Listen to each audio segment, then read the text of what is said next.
My Big Fat Diet Book by Richard Mason. Chapter 2. Secondary School and Teenage Years, 1989 to 1997. Secondary school was only a summer holiday away. It was a time in my life when I'd probably been the fattest in my whole childhood. All through the summer holidays, people would say to me, "You should try and lose some weight for big school. They are cruel and they will pick on you." This sent the fear of dread through me. But instead of trying to lose a bit of weight, I just carried on eating and eating the wrong foods at the wrong time. In fact, the thought of going to secondary school maybe made me eat more. A comfort blanket.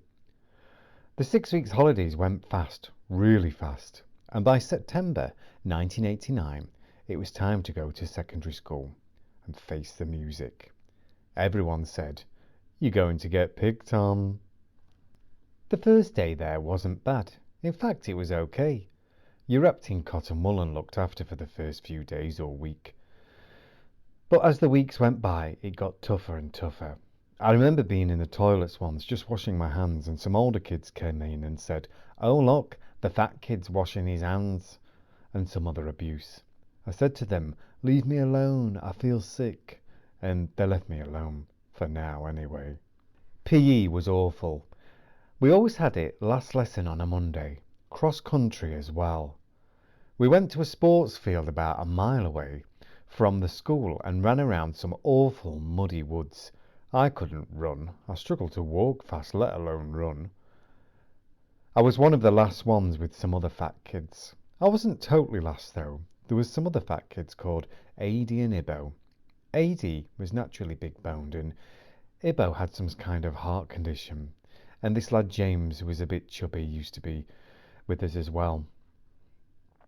We were the usual four, last at running cross country. Quite sadly, Adi and Ibo have passed away now. Adi died shortly after he'd left school in 1994. He was killed at work. He was only 16 years of age. And Ibo died a few years later in his teens. I think he had some kind of heart condition or a heart attack. Rest in peace, guys. I have fond memories of us guys bitching about cross-country together for the first year or so of secondary school. Also, with it being the last lesson, if we didn't make it back in time, it would mean that we would miss our bus home, which I never did, but came close to a few times. I have lots of memories of running up to the bus, out of breath, still in my PE kit. The memory was awful. People cheering and clapping as you got on. By the end of the first year, and early second year, it was pretty obvious that me and some of the other fat kids were never going to be good at some of the sports. Sometimes we would just skive out of PE if it was something like cross country or something else we were crap at like football. There used to be this same group of us stood on the sideline week after week, handing in our sick notes to the teacher that our mums or dads had written. It was like a little fat club. There was the odd skinny one who just couldn't be arsed to do PE, but it was mainly us fatties stood on the sideline. I took packed lunch again to school, and yet again 2 bags of crisps, a Twix, sandwiches, cans of Coke. Also on top of this I bought soup from the vending machine and extra crisps in the break times, and some sweets as well. All the kids did though, but I sometimes bought extra to take home for the bus journey home or to eat when I got home. You were supposed to eat your lunch in the main hall with all the other ones having the hot meal. But most people with packed lunch used to eat it anywhere they could. I'd stay in the classroom that I'd just had the last lesson in or go to my tutor room. Sometimes I'd sit near the school pond on my own if it was nice weather. You used to get into trouble if you were caught. Well, you were told not to do it again, but I can honestly say I don't think I had one school lunch in the main hall in the whole 5 years of my secondary school. By the time of my second year at secondary school, I had reached my fattest. I was 12 or 13, and I probably weighed 12 or 13 stone, where everyone else my age was slim and weighed probably 9 or 10 at the most. Some biology lessons, they were called science back then in the 90s, we would have to get weighed in front of the class to work out our body mass or something. I hated it. The thin kids would try and get a glimpse of what I weighed so they could take the mickey. I managed to get weighed without them seeing, I think. There were also school nurse checkups where she would weigh you, etc. We all used to dread this. Well, the overweight kids and tall kids. It was never as bad as you thought, though. Some kids would stay off school just because of the dreaded weigh-in with the school nurse. So the first couple of years at school were pretty bad, but they were bearable. My school uniform would struggle to fit the whole term, and by the end of the second year my uniform was tight and the zip had bust on the trousers. My mum struggled to get me trousers to fit. I was a 36 waist and they were bursting at the seams. Mum put another couple of buttons on so I could button them up instead of a zip. In the second year, or year 8, I decided a good way of coping with the whole fat thing was just to take the mickey out of myself. If I took the mickey out of myself before anyone else did, then they couldn't or wouldn't, or you know what I mean. And it worked. So I constantly put myself down. Jokes about my weight and size. Everyone laughed and thought I was funny. Sort of became the school clown in my year. The fat school clown. But it worked. It was a way of coping with my size. As I walked in a room, I would say things like, "Move out of the way, wide load coming through," and talk about the school chairs being strong, holding my weight. It got laughs and made me feel like I had the upper hand. The second school year was over, year 8 or whatever they call it, and I knew I had to finally do something in the holidays to try and lose a bit of weight. Puberty was also kicking in around this time too. I spent a lot of the school holidays trying to eat healthier, and I started jogging around the fields. I wasn't a fan of jogging, but it was more of a fast walk and jogging around at the same time, if you know what I mean. Anyway, over the 6 weeks, I think I lost a stone, maybe more. This alongside a slimmer fitting uniform, people really noticed. When I went back into the third year, year 9, I'd also had a haircut at a proper barber's in the town, and I had a better haircut compared to the bowl cut I used to sport. Instead of nasty comments, I was getting nice comments on how better I looked and slimmer I looked.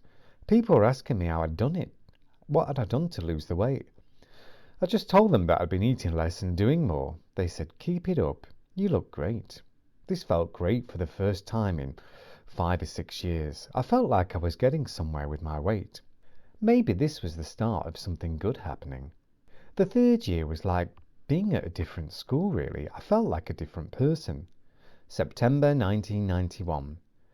I was no way skinny, but I wasn't fat. I wasn't the fat lad I was when I started.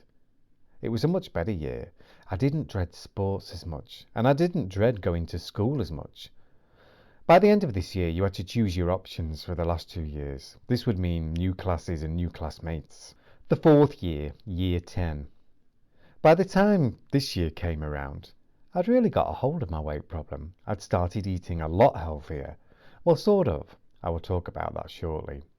Anyway, I'd lost another stone or so, and I'd shot up a bit in height. This would really stretch any remaining fat upwards, I thought to myself. The comments were now great. Amazingly great. Everyone called me slim, instead of slim as a Nicky take. I was now one of the first to be picked in PE, or games as it's now called. I also had ditched and lost touch with some of the fickle two-faced friends who loved to put me down. And I made friends with some more popular kids in the school. I started to really get into music more and writing song ideas with the help from some of them.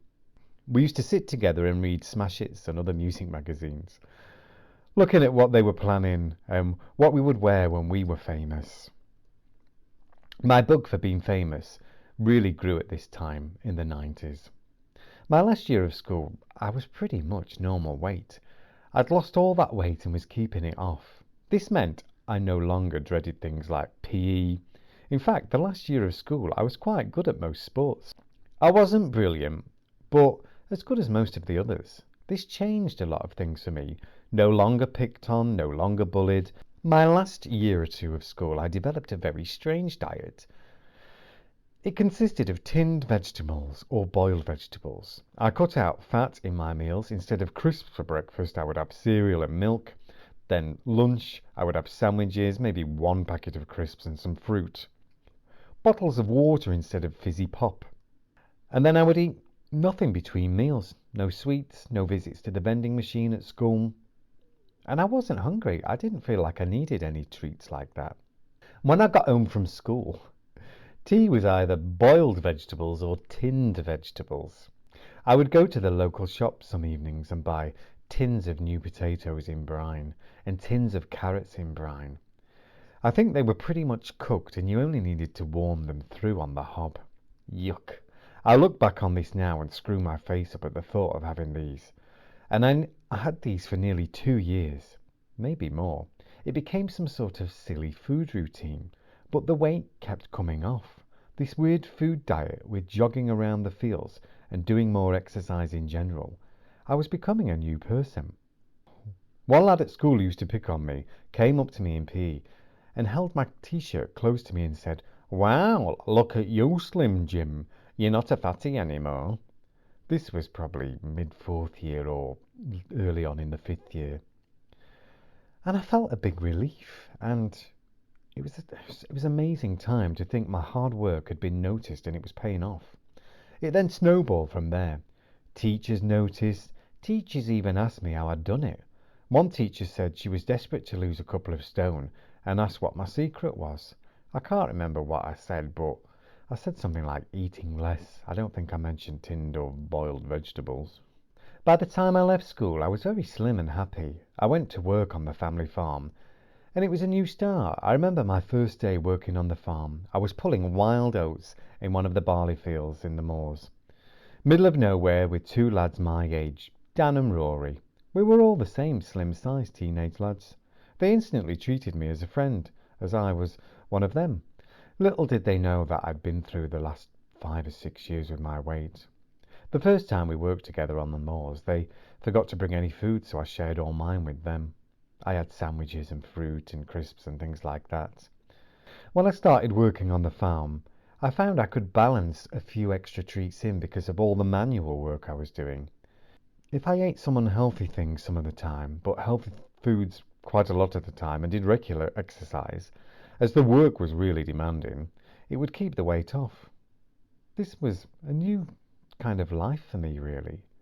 I was working, earning money, and I was slim and happy for the first time in a long, long time. Mid to later teens, my weight was up and down a bit.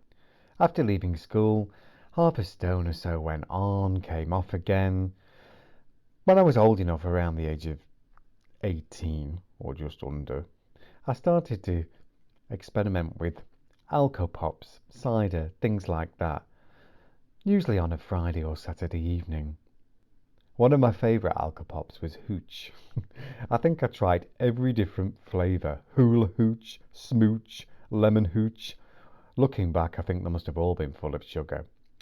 And this helped put half a stone on or so. But it soon came off again with lots of farm work or just biking around the village.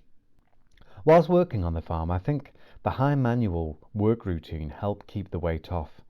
My nana went into a nursing home before I started working on the farm, so we no longer called at her house. Friday tea times, myself and my dad would go to a chip shop every Friday evening for fish and chips. Well, I had a fish cake and chips. This was our weekly treat, and I only had it once a week and never felt guilty for it. I was at an age in my mid-teens, 17, 18, where I was always on the go, and I could pretty much eat what I wanted in moderation. It didn't seem to put much weight on. There were endless trips to places like Meadowhall Shopping Centre with my friends on Sundays, snacking on McDonald's veggie burgers and fries, and then sweets for us all on the way home. This never made much difference to my weight, really.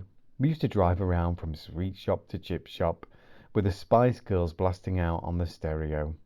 I can't think that my metabolism was working overtime to keep everything burned off. The job on the farm was just that. I didn't want to be a farmhand. It was really hard to go from being at school one minute and then to working in all sorts of really dirty, cold and miserable conditions. Was horrible, really. It was a big shock. And because I had no interest in working on the farm, accidents used to happen. I was also unlucky. If some piece of machinery was going to break, it was going to break with Richard. And yes, sometimes it was my fault. I would drive around in a tractor working on the land with a farm implement on the back, listening to the radio full blast, dreaming about the day when I become a pop star. Then at some point I'd look behind to find the implement had either broken or some way stopped working. Oh crap, I thought. Then I would have to go back to the yard and explain what had happened. Farming was an unhealthy lifestyle. I'd always be working with some cousin or uncle, and they'd always be snacking on crisps, nuts, chocolate bars and biscuits. They would always be offering me some. I'd usually turn them down and say, "No thanks, I'm okay." I made my way through the 90s wanting to be a star. It's all I'd dreamed of since being a young kid. My obsession with my diet and exercise began to take its ups and downs. In mid-95, 96, I started to write more music. It was always something that was in my heart. I love music, and it was my dream to become a singer, whether it was in a band or on my own. I used to buy lots of music magazines and look for auditions. In 1995, I joined a band. I went for an audition for this band in Doncaster, and they liked me and my voice, and I joined straight away. I was quite slim at the time with my long hair and curtains. I looked the part, but the other two guys in the band were even slimmer than I was. They were so slight, the guitarist was very thin. I suppose I felt I had to keep up with them and really started to watch what I ate even more.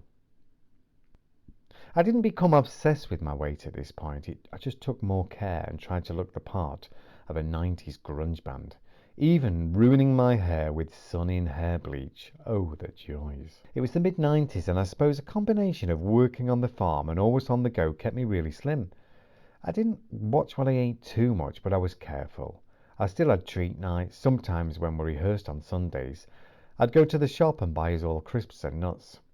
I was the only one with a job and any money, so they never refused. I've always been too generous for my own good when it comes to treating people. When they passed their driving tests, I still had to travel over to the other side of Doncaster. Back in them days, though, there weren't the 50-mile-an-hour speed limit, and it didn't take you an hour to get there.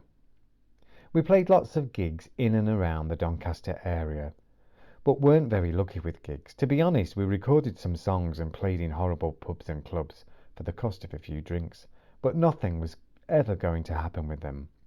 I stayed with them just about a year, but left in 1996. They begged me to stay, and I even went back to do Cusworth Hall Festival.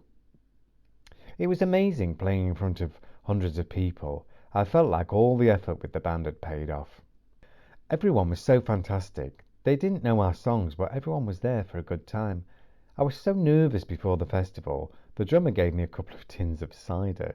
It was a red hot day, and it went down a treat, and it took away the edge on my nerves. Well, it took away enough of the edge without making me slur my words.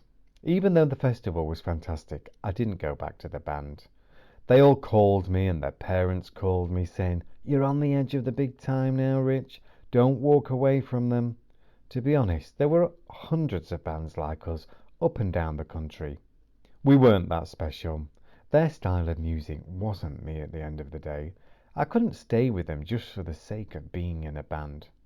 Anyway, I had never had a vision of being in a band. When you're in a band, there's more things to go wrong. I wanted to go solo. By late 1995, early 1996, I'd put half a stone or so on, maybe a bit more. I wasn't fat. I didn't look fat, but I knew I was heavier than I had been. And this has always been a pet hate of mine. I didn't do much about it at the time. It seemed to stabilise a bit. After I left the band in 1996, I'd seen an advert for an audition in NME Music Magazine, which was on the Saturday of that week. I mentioned it to my dad, and he said, "Go, do it. What have you got to lose?" So I booked my train tickets and went for the audition. I had 1 week before the audition to get ready for it. I was chubby and I knew it. I thought I had to lose a bit of weight, but with only 1 week to go, what could I do? Starve myself? Well, I ate fruit and healthier foods and cut out anything fried for 1 week. It wasn't much, maybe I lost a few pounds. The team forming this group was the same management that had formed the Spice Girls. They were forming a boy band. Now looking back, they were called Five. I queued up for hours at the Pineapple Dance Studios in Covent Garden, and then they eventually let us into the building. At the time, I was a bit chubby, like I said. I had dark hair in curtains and no dress sense. I wore brown cords that were tight and a black t-shirt with a yellow shirt over the top. I looked like a fart, I really did. We were all taken into this cafe room of the studios where this man came in and took 10 of us to go into the audition. To be honest, I'd jumped the queue because I was nearer the back, but once we got in the cafe, I was nearer the front somehow. We'd been there for hours lining up, but when this guy said, "Right, I want 10 people," I just let him take me into this mirrored dance room. There were mirrors from floor to ceiling. The people in charge put some music on and said, "Right, everyone, let's dance." Dancing wasn't one of my strong points. Anyway, we all started dancing. Half of us were just stood there moving about a bit, and the other half were doing backflips, throwing themselves about like they were having epileptic fits. I stood there clapping and dancing like Michael Ball or a stupid uncle at a wedding. Jeez. What was I doing here? Chubby, out of rhythm, and I looked like a prat. Not good. One by one, the decent dancers were taken into another room, where they would be able to then sing. This seems strange to me, really. Shouldn't it have been the other way around? Sing first and then dance after? Suppose not, eh? Anyway, that was another audition over. I went home. I was a little disappointed, just a bit let down, really. I couldn't dance as well as some of these other guys. Again in the line, waiting to go in, I made some temporary friends to talk to. It sounds fickle, doesn't it? Temporary friends. But back in 1996, we didn't have mobile phones like we do now. You just couldn't start handing out your home phone number to a group of strangers. I didn't get a mobile phone until a year or two later, but that's a different story. Looking back, I wish I'd kept in touch with some of these people I'd met at auditions. They were fantastic characters. I remember one person I spoke to, Abs from Five. He was also called Rich or Richard, but he took on the name of Abs. I spoke to him, and I vividly remember what he looked like and the blue waistcoat he wore as we were standing in the queue. After these couple of auditions, I thought to myself I would go to auditions again, but not until I was sure I could stand a chance. So I threw myself back into my farm job, as much as you can throw yourself into a farm job, but still with dreams of stardom in the back of my mind. By late 1996, early 1997, I decided to try and just tone up and, get on point with healthy eating again. I bought a new bike and started to bike around the village. I cut out some of the crap to get rid of the small belly I had. It worked, and within a few weeks I'd probably lost going on a stone. It was something I kept up for the most of 1997. I became quite healthier, really. I felt a change was coming and that I should be prepared. I wasn't quite sure what this change was, but I felt it was coming soon. End of chapter 2.